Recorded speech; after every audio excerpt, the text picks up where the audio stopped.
बाबा बागेश्वर मेरे ये कहने वाली हैं कौन? शिव रंजनी।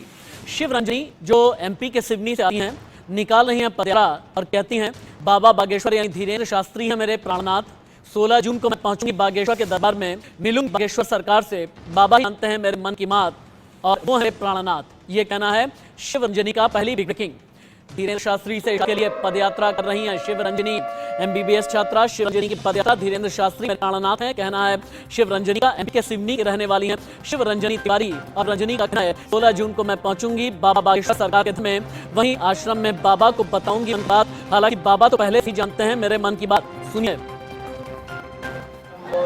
वैसे मैं आप सभी को बताना चाहूँगी, जो इस समय से ज़्यादा ये यात्रा ट्रोल हो रही है, मुझे सब लोग इतना ट्रोल कर रहे हैं, मैं कमेंट्स देखती हूँ, तो मैं आप सभी को बताना चाहूँगी, कई लोग इसको ऐसा बना के ट्रोल कर रहे हैं कि मैंने मनचाहा वर पाने के लिए यात्रा करी है।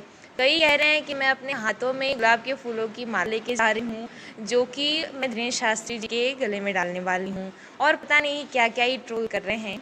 तो देखिए, मैंने पहले भी कहा था, फिर बता रही हूँ कि जैसे कि आप सभी को पता ही है, हम सभी लोग जगत गुरु शंकराचार्य जी के परिवार से ताल्लुक़ रखते हैं।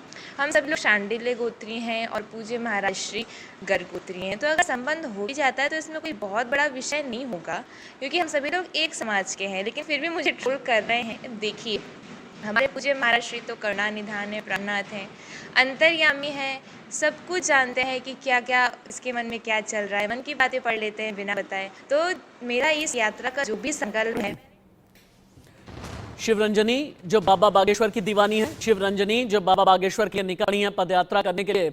मेरे साथ शिव रंजनी तिवारी अभी लाइव हैं, भजन गायिका हैं, एमबीबीएस छात्र हैं। शिव रंजनी को बाबा क्यों पसंद हैं, 16 जून को क्या होने वाला है, अपने मन बात करने के लिए शिव रंजनी मेरे साथ लाइव हैं। बहुत बहुत धन्यवाद। सबसे पहले शिव रंजनी, आप एक अच्छी भजन गायिका हैं, लेकिन 16 जून को क्या करने वाली हैं, देश ही जानना चाहता है। पदयात्रा मत है आपके। जय श्री राम, जय बागेश्वर धाम की जय, सन्यासी बाबा की, पंडित धीरेन्द्र शास्त्री जी महाराज की जय हो।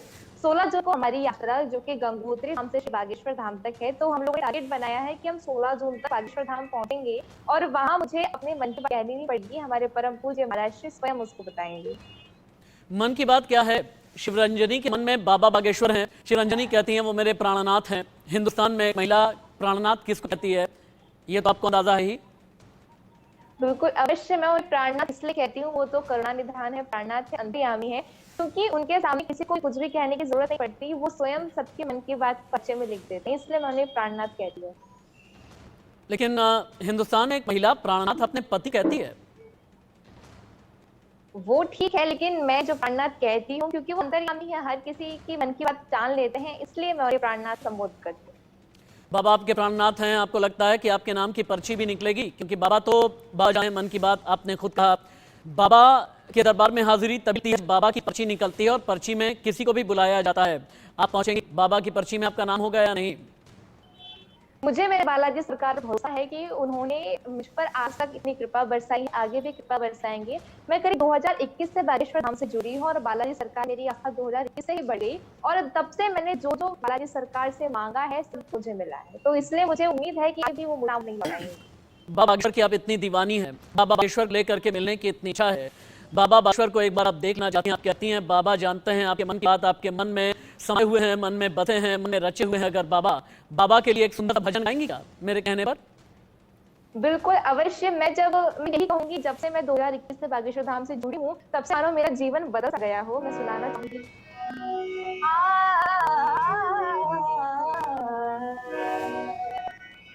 इस पल में क्या हो जाए, इस पल में क्या हो जाए, पता नहीं फकीर का, ब्रह्मा की है जमीन रघुवीर का, ब्रह्मा की है जमीन रघुवीर का। तकदीर के इस खेल में क्या बाबा से शादी भी करना चाहती हैं आप? देखिए, जितना ये शादी का सवाल है, जहाँ तक तो मैं हर किसी न्यूज़ में यही कह रही हूँ कि मेरे मन में जो भी मनोकामना है, जो मेरे गंगा कलेश गंगोत्री धाम था, मैंने जो भी संकल्प किया था, जो मेरी मनोकामना है, वो मेरे बाजी सरकार से जानते हैं, तो मेरे बाजी सरकार को भी पता है। अब इस बात में कितनी सच्चाई है, वो सब स्वाद उनको क्लियर हो रहा है जब मैं मुझे महाराज श्री के मैंने पूरी बात करना किया है, सब वहाँ है। मैं अभी इस में नहीं कह पाऊंगी, इसमें 16 जून का इंतजार ना हो। यानी 16 जून को कोई बड़ा रहस्य मिलने वाला है क्या? अब रहस्य समझ लीजिए या जो भी समझ लीजिए, परम पूज्य महाराज श्री हमारे प्राणनाथ पूरी दुनिया मन की बात पहचानते हैं, हर किसी के मन की बात को पढ़ लेते हैं। तो मैं बताना चाहूंगी कि जब मैं 16 जून को परस्पर दर्शन करूंगी, मैं पूर्ण अक्सर एक बार किसी चैनल कोई बात नहीं श्री, आप बीएससी पर एमबीबीएस करने वाले जब अंदर जाते हैं तो अपने आप ही वो एक सेमी चिकित्सक, सेमी डॉक्टर हो जाते हैं। एक डॉक्टर बाबा की दीवानी कैसे हो गई, एक डॉक्टर भजन गायिका कैसे हो गई। हालांकि आपके बारे में मैंने जाना है कि 8 साल की उम्र तक आपने भजन गाना, गीत गाना आपने बहुत सीखा है, लेकिन एक एमबीबीएस करने वाली जो लड़की होगी ना, सबसे पहले ये चाहेगी कि एमबीबीएस कर लूं, उसके बाद एमएस कर लूं, एमबी कर लूं, सर्जन बन जाऊं, स्पेशलिस्ट अपना ट्रीटमेंट कर लूं या ना, लेकिन अब मैं इस तरह से आपके थोड़ा खाली बैग बताना पड़ेगा, क्योंकि हर परिवार है परम पूज्य जगतगुरु शंकरा नदी मास के परिवार ताल्लुक रखता है, और जो पिताश्री है वो परम पूज्य गुरुदेव शंकराचार्य जी महाराज के रिश्ते में करते हैं। तो मैं अपने दादा दादी से अपने घर में बहुत आध्यात्मिक वातावरण भी आई हूँ। मेरे माता पिता भी बहुत ज्यादा आध्यात्मिक है और मैं बहुत ज्यादा स्पिरिचुअल और रिलीजियस हूँ। तो मेरे अंदर ये आध्यात्मिक प्रेरणा बचपन से ही है। जब मैं 4 वर्ष की थी तब से मैंने भागवत कथा कहनी शुरू की थी। मैं भागवत गा रही हूँ और उसी साथ में भजन कीर्तन सब मैंने की उम्र में शुरू कर दिए थे। तो भगवान चरणों में अपनी इच्छा थी, उसमें अचानक उनका नहीं बचपन से देती हूँ। और एमबीबीएस तो मेरा पसंद है ही। और जब मैंने 11th में बायो लिया था तब मेरा सपना था कि जैसे कि हमारे देश में कैंसर हॉस्पिटल्स की बहुत ज्यादा कमी है, तो मैंने सोचा था कि मैं आगे एमबीबीएस करूंगी, एमएस करूंगी और ऑन्कोलॉजी डिपार्टमेंट में जाऊंगी। तो चूंकि हमारे महाश्री घोषणा कर चुके हैं कि कैंसर हॉस्पिटल भी वो बनाने वाले हैं, तो ये बात मेरी लेकिन शिवरंजनी बहुत से लोग ये कह रहे हैं कि आपसे ट्रोल होने के लिए, पॉपुलैरिटी पाने के लिए, पब्लिसिटी पाने के लिए सब कर रही हैं, क्या ये सच है? देखिए, लोगों के तो मुंह है, जिसको जो बोलना है बोलते हैं। कमेंट्स में बहुत सारे लोग कहते हैं कि मैं केवल महाराज जी को, कई लोग तो मैं कल कमेंट्स पढ़ रही थी कुछ न्यूज चैनल्स के, उसमें कह रहे थे कि मैं बाबा को फंसा रही हूँ और मैं बाबा के नाम पे पब्लिसिटी पाना चाह रही हूँ, और पता नहीं तमाम तरह की ट्रोलिंग, पता नहीं क्या क्या ही हो रही है। लेकिन मुझे इससे कोई फर्क नहीं पड़ता। मैं अपने बालाजी सरकार और पर बहुत अगर बाबा बागेश्वर के दरबार में आपके नाम की पर्ची निकली, आपकी हाजिरी नहीं लगी, तब आप क्या करेंगे? मैंने इस विषय में सोचा ही नहीं है और मैंने कभी चाहा ही नहीं है ऐसा कुछ हो या ना हो। जो भी होगा मेरे बालाजी सरकार जानते हैं क्या मांगा है। बाबा बागेश्वर बाजी सरकार कहते हैं कि भारत को हिंदू राष्ट्र बनना चाहिए, हिंदू राष्ट्र बनाने का सपना संजोए हुए हैं, क्या अभी सपना यही है? मैं उस सपने का पूरा समर्थन करती हूँ। 3 बातें हैं जो मुझे परम पूज्य महाराष्ट्र की बहुत ज्यादा पसंद है, मुझे आकर्षित करती हैं। सबसे पहला, जो वो सनातन धर्म का प्रचार कर रहे हैं। दूसरा, जो वो हिंदू राष्ट्र बनाने की घोषणा कर रहे हैं। और तीसरा, जो वो कैंसर हॉस्पिटल बनाने रहे हैं। इन 3 प्रयोजनों में मैं उनका समर्थन करती हूँ। ठीक है, इससे पहले कि मैं आगे की बात की शुरुआत करूं, एक और भजन हो जाए। भजन जो देश को समर्पित है, भजन जो हिंदू राष्ट्र की संकल्पना को पर आधारित हो, भजन ऐसा हो कि संपूर्ण जो जगत है वो पूरी तरह से आपके भजन से ओतप्रोत हो जाए, आपके भजन को सुनकर हम भी मगन हो जाए, कुछ ऐसा कहिए।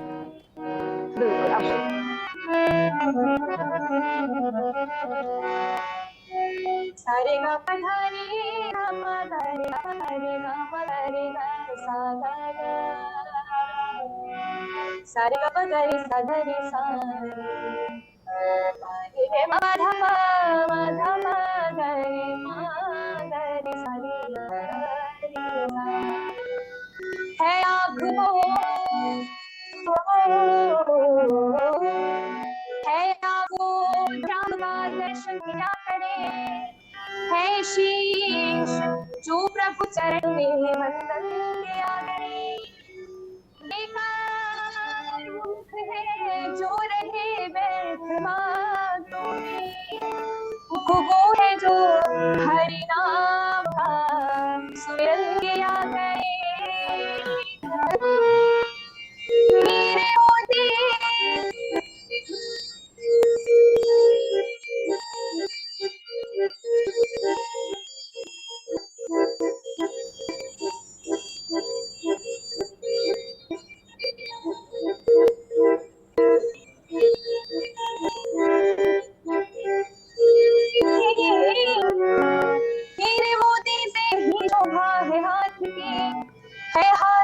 जो भगवान का पूजन किया करे, मर कर अमनाम है संजीव का जय, प्रभु प्रेम में बलिदान जो जीवन दिया करे, ऐसी लागी नंदी जहाँ पे मगन, वो 2 गली हरि गुण गाने लगे, महलों में परी बन के जो मीरा रानी दीवानी गाने लगी, ऐसी रानी मीरा हो गई मदन। क्या शिवरंजनी बाबा बागेश्वर मीरा हैं? मीरा के नाम का भजन बहुत सुंदर आपने गाया है, अब सोशल मीडिया पर एक सवाल आया है कि क्या अपने आप को बाबा बागेश्वर की मीरा मानती हैं? मैं तो सिर्फ बागेश्वर धाम की अपने आप को दासी मानती हूँ। आप सभी लोग जो चाहे वो नाम दे सकते हैं। लेकिन कई लोग ऐसे हैं, शिवरंजनी, ये कहते हैं कि बाबा बागेश्वर हिंदू राष्ट्र की बात करके देश में सांप्रदायिक सौहार्द को बिगाड़ रहे हैं। बहुत से लोग ऐसे कह रहे हैं कि धर्म के नाम पर दो धर्म को विभाजित करने की कोशिश कर रहे हैं। ऐसे लोगों से आप क्या कहना चाहेंगी? मैं अब इन लोगों को तो क्या ही कहा जाए, लेकिन मैं पूज्य महाराज जी का जो संकल्प है हिंदू राष्ट्र बनाने का, मैं उसमें पूरा पूरा समर्थन करती हूँ। मैं उनके साथ हूँ। लेकिन भारत का संविधान में ये लिखा हुआ है कि सर्वधर्म समभाव होना चाहिए। भारत को कहा गया है कि एक सेक्युलर यानी धर्मनिरपेक्ष देश होना चाहिए, तो हिंदू राष्ट्र क्यों? इस बारे में ज्यादा बात नहीं कर सकती क्योंकि मैं राजनीति से थोड़ा सा दूर रहती हूँ, और सनातन धर्म से जुड़ी आप मुझसे हर बातें पूछ सकते हैं, लेकिन राजनीति से मैं ज्यादा थोड़ा सा दूर रहती हूँ। चलिए, सनातन धर्म को खतरा एक और चीज को कहा जा रहा है, लव जिहाद, धर्म के नाम पर अधर्म करने का षड्यंत्र। ऐसे लोगों को संदेश देना चाहेंगी? क्योंकि बाबा बागेश्वर का ये कहना है कि हिंदू धर्म की बेटी जो है वो असुरक्षित है और लव जिहाद के खिलाफ कानून आना चाहिए, तभी देश में हिंदू बेटियां सुरक्षित रहेंगी। लव जिहाद का केस बरेली से, लव जिहाद का केस हापुड़ से, लव जिहाद का केस एमपी में भी जगह से सामने आया, इंदौर में दमोह से सामने आया लव जिहाद का केस। इसके अलावा भोपाल में भी सामने आया। जो लव जिहादी हैं उन्हें क्या संदेश देंगे आप? मैं यही कहना चाहूंगी, मैंने श्रद्धा मर्डर केस को देखा था, अभी रिसेंटली मैंने साक्षी के मर्डर केस को भी देखा। मुझे सबसे मेन बात जो लगी इस मुद्दे पर, मुझे लगता है कि बच्चों को अपने पेरेंट्स से बहुत ज्यादा खुल के बातें करनी चाहिए, हर बातें अपने पेरेंट्स से शेयर करनी चाहिए, क्योंकि जब आप हर बातें अपने पेरेंट्स को बताएंगे तो पेरेंट्स आपको उससे बचाने का पूरा प्रयास करेंगे। और मुझे लगता है हर बच्चों में ये कमी है, वो एक बातें अपने पेरेंट्स से शेयर नहीं करते हैं। कुछ बच्चे होते हैं पेरेंट्स से अपनी हर बातें शेयर करने में इनसिक्योर फील करते हैं, अपने फ्रेंड्स को बताते हैं, छोटे भाई बहनों को बताते हैं। लेकिन मुझे लगता है कि यदि आप अपनी हर एक बात अपनी माता पिता से शेयर करेंगे, अगर आप कोई लड़की है अपने वो फादर को अपना बेस्ट फ्रेंड बनाएगी, तो मुझे ऐसा लगता है कि उसके जो पिताजी हैं वो अपनी बेटी को हर तरीके से बचाने का प्रयास करेंगे। अच्छा, सोशल मीडिया के जरिए आपसे किया गया है, फिल्में देखती हैं आप? बहुत कम। बहुत कम। पिछली फिल्म कौन सी देखी आपने? मैंने लास्ट मूवी जो देखी थी वो कान्हा जी देखी थी। कान्हा जी देखी। उससे पहले? उससे पहले मुझे कुछ खास याद नहीं, कि मैं देखती ही नहीं हूँ, टाइम ही नहीं मिल पाता। अब देखिए, सोशल मीडिया पे आपके लिए इतने सवाल आ रहे हैं, कोई दर्शक ये पूछना चाहते हैं, आपने बॉलीवुड फिल्म पठान देखी है क्या? नहीं, मेरे पास समय नहीं हो पाया। अच्छा, फिल्म पठान में जो भगवा के नाम पर बवाल हुआ, उस पर कुछ कहना चाहेंगी? नहीं, मैं यही कहूंगी कि जो भी हमारे देश में इस प्रकार की साजिशें हो रही हैं वो नहीं होना चाहिए। और मैं चूंकि एक सनातनी हूँ तो मुझे भी थोड़ा बहुत आहत हुई है ये बात, तो इसलिए मुझे तो थोड़ा सा फील हुआ है इस पे। एक और सवाल आया आपके लिए, साध्वी के मन में सनास होता है, तो फिर साध्वी के में बाबा बागेश्वर के लिए प्रेम कैसे आया? मैं साध्वी नहीं हूँ, मैं सिर्फ अपने बागेश्वर धाम की, बालाजी सरकार की, और चूंकि मैं बताना चाहूंगी मैं बचपन से हनुमान जी की बहुत आराध्य रही हूँ, मेरे हनुमान जी मेरे आराध्य रहे हैं, मैं उनकी बहुत पूजा करती रही हूँ, तो मैं बस अपने भगवान की दासी हूँ। अब उसके आगे चाहे आप जो ना आप तो स्वर कोकिला हैं, अपने आप को आप स्वर कोकिला कहती हैं, सुरों का अपने साधा है कोई। हाँ, मैं ईश्वर करे कि आप अगली स्वर कोकिला बने, ईश्वर करे कि आप इसी तरीके से अपनी साधना करती रहें और सुरों का अपने साधा है। कोई फिल्मी गाना भी सुना दीजिए ना, ये दर्शकों की मांग है। ठीक है, मैं कुछ आपको रिमिक्स गाने सुना देती हूँ, एक ऐसा भजन सुनती हूँ जिसमें सारे ही गाने आ जाएं। जी जी जी, प्लीज।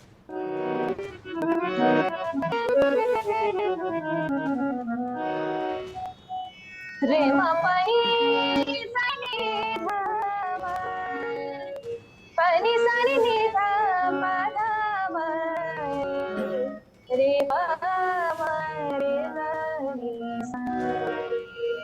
कबीरा जब हम पैदा हुए जन्म से हम रोए, ऐसी करनी कर चलो हम बसे।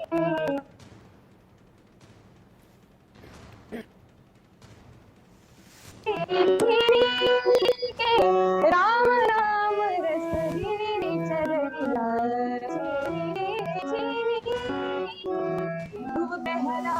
सुनामा सुनामा।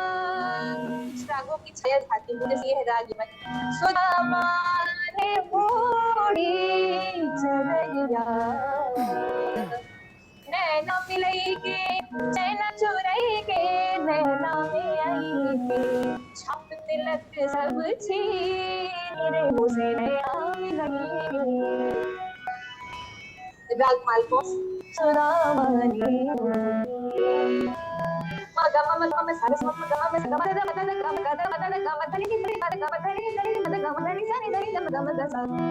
तड़पत है दर्शन को आज मोरे, तुम बिन बिगड़े सदै काज हो। विनती करत हूँ रखियो लाज पग मुबरबान।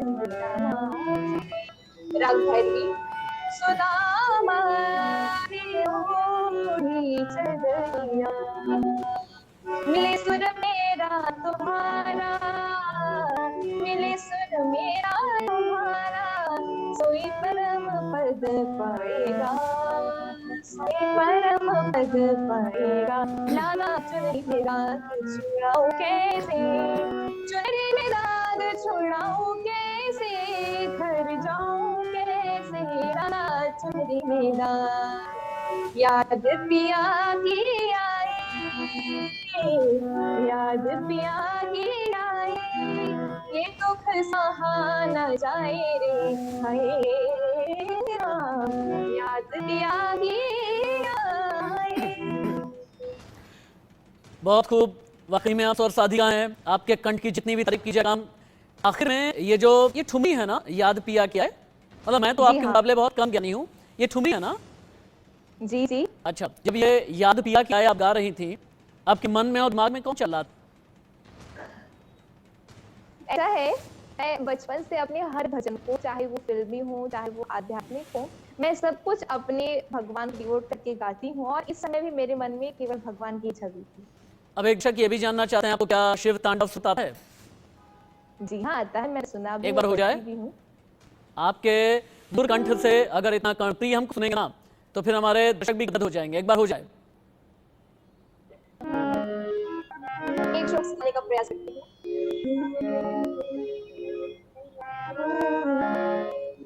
जटाटवी कलचल प्रवाह स्थले गले वंदन पिताम्बुजं निनादं मध्यवर्वयं चकार कंठनादं तनोतु न शिवं। क्या बात है। अच्छा, अब ये बताएं आप, क्योंकि पूरी दुनिया ये जान रही है कि शिवरंजनी बाबा बागेश्वर से शादी करना चाहिए, जिसे लेकर आपने ना नहीं किया। अगर बाबा बागेश्वर ने आपसे शादी करने से ना कर दिया तो क्या करेंगे आप? मैं शादी का प्रस्ताव लेके जा रही हूँ या शादी ही करने जा रही हूँ, मैंने ऐसा किसी न्यूज चैनल में नहीं कहा है। ये सभी लोग तो मेरे न्यूज चैनल पर कह दीजिए कि आप शादी का प्रस्ताव लेकर नहीं जा रहे हैं। मैंने क्या कहा है कि जो भी मेरी मनोकामना है वो सिर्फ मेरे बालाजी सरकार ही जानते हैं, और मैं उसे दुनिया के सामने तब प्रकट करूंगी जब मैं पूज्य महाराष्ट्र के समक्ष जाऊंगी। 16 जून को आप सभी लोगों को इंतजार करना पड़ेगा। 16 जून का इंतजार हम करें। शिवरंजनी, आप इंडिया न्यूज के साथ जुड़ी, बहुत बहुत धन्यवाद आपका। 16 जून का इंतजार रहेंगे। शिवरंजनी जो भजन गाया है, शिवरंजनी जो स्वर कोकिला है, शिवरंजनी जो बाबा की दीवानी है, 16 जून की आतंकारी और 16 जून को बागेश्वर के दरबार में जाइए। शिवरंजनी का गाना कितना सुना है, एक बार देखें आप।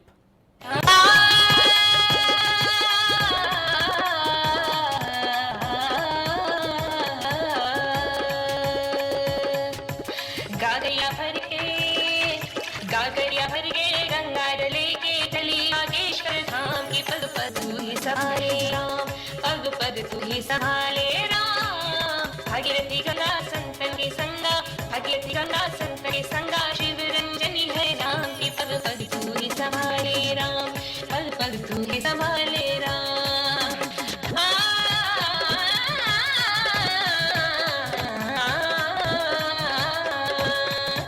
गागरिया भर के गंगा जल लेके चली बागेश्वर धाम की, पग पग तू ही संभाले राम, पग पग तू ही संभाले। सवाल यह है कि क्या बाबा बागेश्वर जल्द ही शादी करने जा रहे हैं? आपको कौन है जो बाबा बागेश्वर के साथ फेर लेने की तपस्या कर रही है? ये सवाल सुनकर आप चौंकी मत, क्योंकि एक महिला जो अभी थोड़ी देर पहले मेरे साथ थी, गंगोत्री से 1300 किलोमीटर का सफर पैदल तय के बाबा बागेश्वर मिलने जा रही हैं, और वो बाबा बागेश्वर के सामने एक ऐसी शर्त रखने जा रही हैं जिसकी चर्चा आज देश हर ज़बान पर है। मन की बात जाहिर देते हैं, शिवरंजनी को कौन आदेश देंगे? बाबा की इस दीवानी की पूरी कहानी हम आपको बता रहेंगे। Bureau report, India news. Shivranjani कहती हैं कि बाबा बागेश्वर उनके मन में है, बाबा बागेश्वर उनके प्राणनाथ हैं, बाबा बागेश्वर मन की हर एक बात जानते हैं। लेकिन बाबा बागेश्वर के ऐसे कौन शब्द हैं, बोलने का कौन सा ऐसा तरीका है, अपनी बातें कहने का उनका नजरिया क्या है, अखंड भारत या भारत को हिंदू राष्ट्र बनाने की संकल्पना पर किस तरह से आगे बढ़ रहे हैं बाबा बागेश्वर? बाबा बागेश्वर धीरेन्द्र शास्त्री के पढ़े बयान आप सुने, कई मजबूत इशारे मिलेंगे। अपनी बहनों का जब हम ये हाल देखते हैं तो शायद इस दुनिया का कोई भी भाई होगा जिसका खून ना खोले, और इसको देखकर खून ना खोले तो वो जीते जी मर चुका है। इसीलिए हम बोलते हैं, इसीलिए हम भरोसा साधन पर करते हैं। प्रायः राष्ट्र हितैषी विश्व हितैषी संकेतों का अनुभव होता है, उसके लिए मंगल कामना करके बात सुनो। पता होना अलग है, टालना बहुत अलग है। भगवान कृष्ण को भी पता था महाभारत होगा, पर टाल नहीं। मेरे बागेश्वर धाम के पागलो, एक बात तुम अपनी जिंदगी में याद रखना, जिस दिन गुजरात के लोग इसी प्रकार संगठित हो जाएंगे भारत का, हम तो पाकिस्तान भी हिंदू राष्ट्र बनाएंगे। राम जी को काल्पनिक बता रहे हैं, या राम जी के लिए जो कह रहे हैं ये कट्टरपंथता से देश में उपद्रव मच जाएगा, देश में भयावह हो जाएगा। कब होता हो जावे, पर भारत हिंदू राष्ट्र था, है और फिर से घोषित होकर रहेगा। जातिवाद के नाम से जो राजनीति बार बार की जाती है और आपस में गृह युद्ध की स्थिति बन जाती है, यह गृह युद्ध की स्थितियां हमेशा के लिए विराम हो जाएंगी। और हमारा भारत विश्व गुरु तभी बनेगा जब तक भारत में हमारे वेद शास्त्र की परंपरा की शिक्षा पद्धति लागू नहीं होगी। यहाँ रुकेंगे एक छोटे से ब्रेक के लिए, कहीं मत जाइएगा, बस थोड़े से इंतजार के बाद खबरें जारी हैं।